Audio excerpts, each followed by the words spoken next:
Hi everyone. So I'm done correcting the universal grammar assignments, and I could see that a number of people were kind of struggling to understand this concept. So Mabel and I are here today to kind of help you. I'm going to walk you through the idea of universal grammar, and hopefully that will help you to understand this a little bit better, and give you an opportunity to resubmit your assignment if you'd like to get a better grade. So we'll start with what universal grammar is not or does not mean, okay?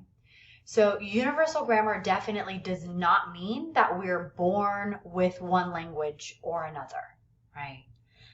There's no, I'm born into this family or in this country, and so therefore I will speak this language. That's not universal grammar.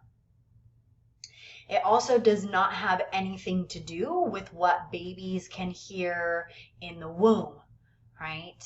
This is not universal grammar. It's not the progress that babies go through when they begin learning language. So, the whole idea of being able to put sounds together and babbling, that is not universal grammar, okay? And it also does not have anything to do with the ability to understand kind of nonverbal communication, right? Or the alternative or underlying meanings of things that we say, or gestures or facial expressions. That's not universal grammar, okay? So a common misconception that students often have when they're learning about UG is that the term refers to grammar in the sense of correctness and sentence structure. However, here grammar refers to the systems of language, right? This could be the sound systems, the different types of words or the parts of speech that we have, vocabulary, and also sentence structure, okay? And it's universal because the idea is that all human languages, or all human language, shares these certain characteristics or makes use of the same fundamental principles. Okay, so Chomsky proposes that there are underlying similarities across languages that make it easier for us to learn language. So for example, all languages use nouns.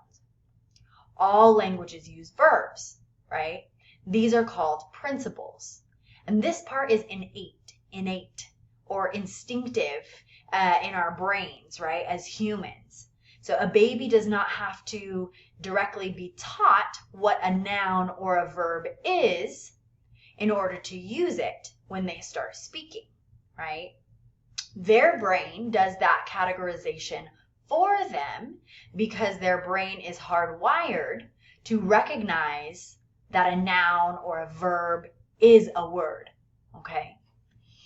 However, the way that each language uses these principles is different, okay?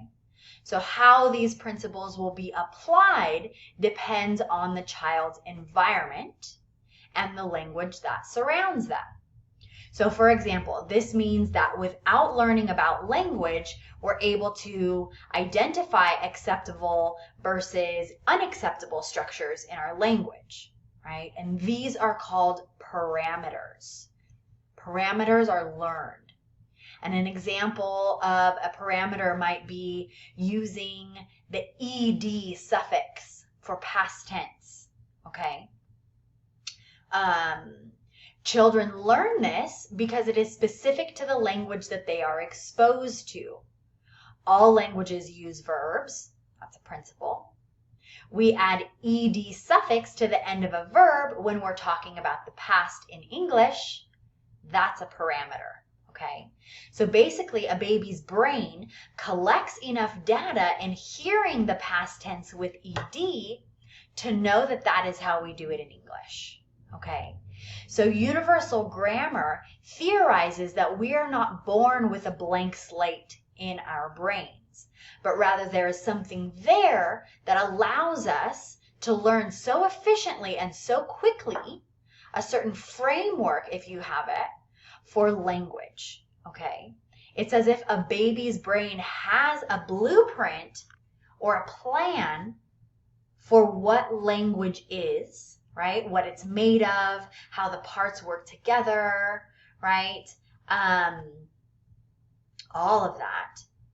And then simply by listening to language, the baby's brain is able to determine how to start putting their language together in meaningful ways. Okay?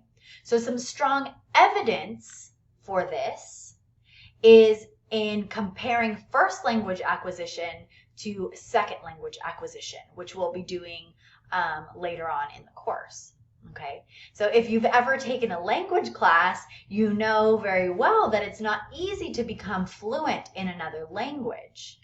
Yet, as we will see when we study first language acquisition and some of the examples you learned in the sources that I gave you, babies go from not being able to speak at all to being able or to having a fully functioning ability to use language, the language that they are exposed to, within about 2 years. Okay, and that's not usually the case for adults. That's not quite how it works for us. So this is just some evidence that helps to support the idea or the theory of universal grammar. So all of this overall is the essence of universal grammar. And I hope that helps to clear some things up for you. Yeah, if you'd like to redo your assignment, you're more than welcome. Thank you.